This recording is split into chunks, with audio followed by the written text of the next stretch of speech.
Guys, gals, in this video, I'm gonna show you how I built this. So this project was built entirely out of 2x3s that I purchased from my local home store. Here I'm just milling down the material, and I came across a nasty staple. Simply took it out. I wasn't about to ruin my brand new blade. Took it out, simply continued milling down the material.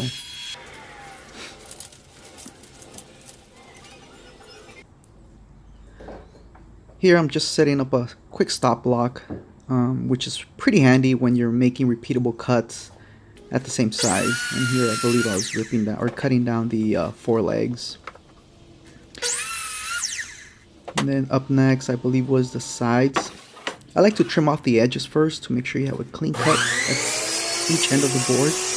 And then there I am, setting up a stop block and cutting the rest of the pieces. I like to lay out on the beach. I like to lay out the pieces before I start gluing them and screwing them together. This way I'm able to show the best face outward and the least desirable faces of the boards inward. Now it's important to mark your boards so you can keep track of which side you're going to be drilling the pocket holes into. Speaking of pocket holes, I really enjoy using this Porter Cable pocket hole jig because it's so easy to use. There's less adjustments to make than the other brand, if you will. I'll try to leave a link in the description so you can check it out if they're not sponsoring me. I just think they make a good product. Now I do use the Craig pocket hole screws. I basically have all their sizes on hand, and for this project I used the 2-inch screws here.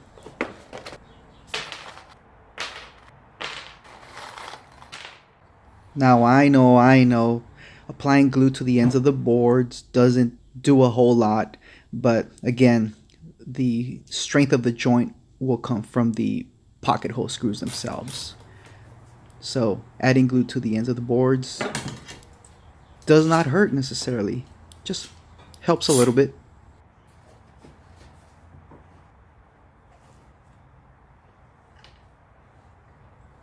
And as you can see here, I simply applied a couple clamps so that the boards won't shift around on me as I'm screwing in the pocket hole screws, because as you know, boards will shift around if they're not secured in place.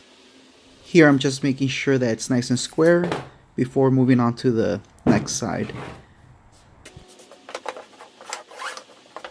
Now the reason I'm adding a middle brace to these sides is because later on you'll see that I add a shelf to the desk here, which will be underneath the top section.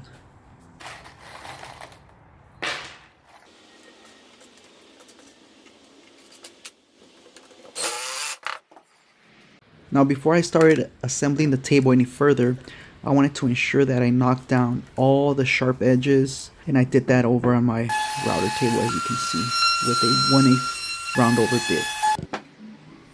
And here I'm simply assembling the top support section of the table. Fairly straightforward, just making sure that everything is nice and flush and of course square. You don't want to have any issues when it comes time to assembling the sides. Now the flattest surface I could reference off of is of course my table saw, which is what I use to bring the 3 pieces together, which is the 2 sides and the top support that I just finished assembling.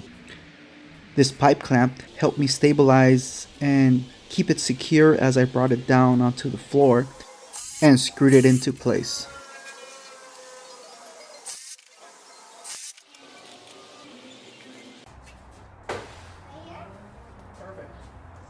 Up next, you'll see me add a couple of braces towards the back, and this will actually support the shelf that I was talking about earlier. And of course you see the shop helper come in and lend a hand, if you will.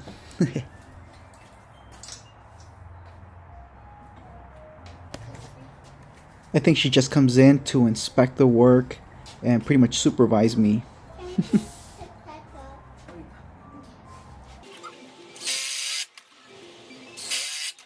Daddy, let's play tic-tac-toe. Oh yeah, and also play tic-tac-toe.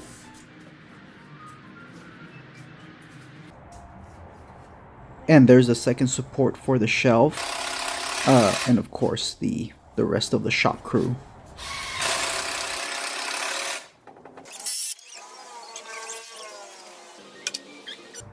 I had a leftover piece of melamine from a previous project which was perfect for this table here. I simply marked it down and cut it down to size.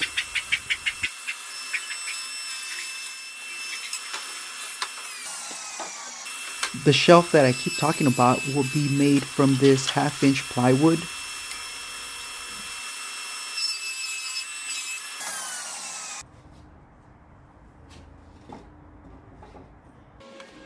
So I want the shelf to sit nice and flush on the table. To achieve that, I simply mark the notches and cut out the corners with my jigsaw.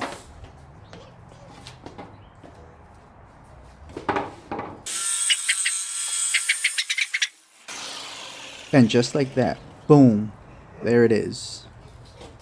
It fits like a glove.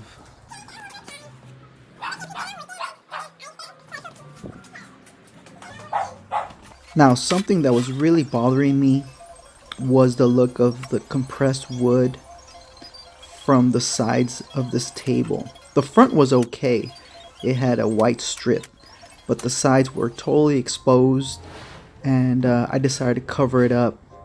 And I used a strip of wood that I milled down to approximately 1/4 inch thickness.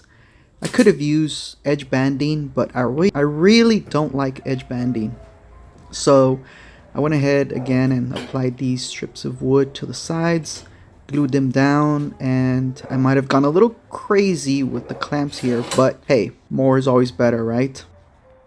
The dreaded sanding begins, but you know it's the home stretch.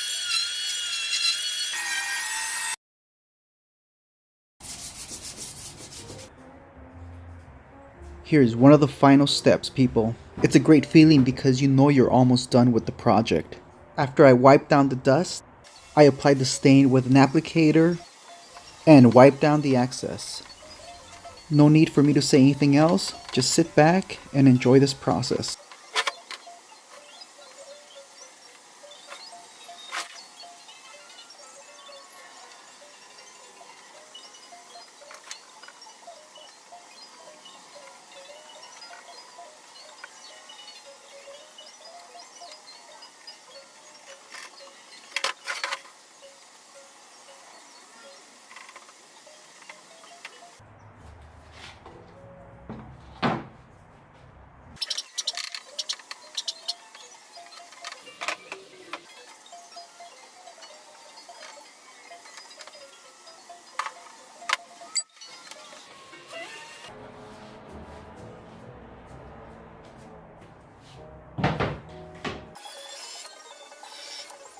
And after it was nice and dry, I assembled the shelf.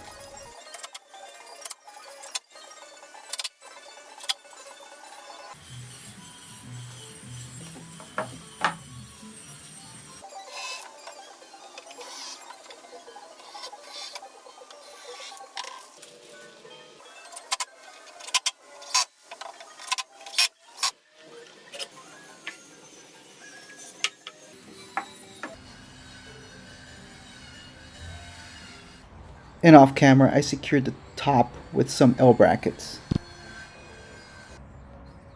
And then also here, I'm applying some clear satin polyurethane to protect the finish. And that's it, folks. I think it turned out fantastic.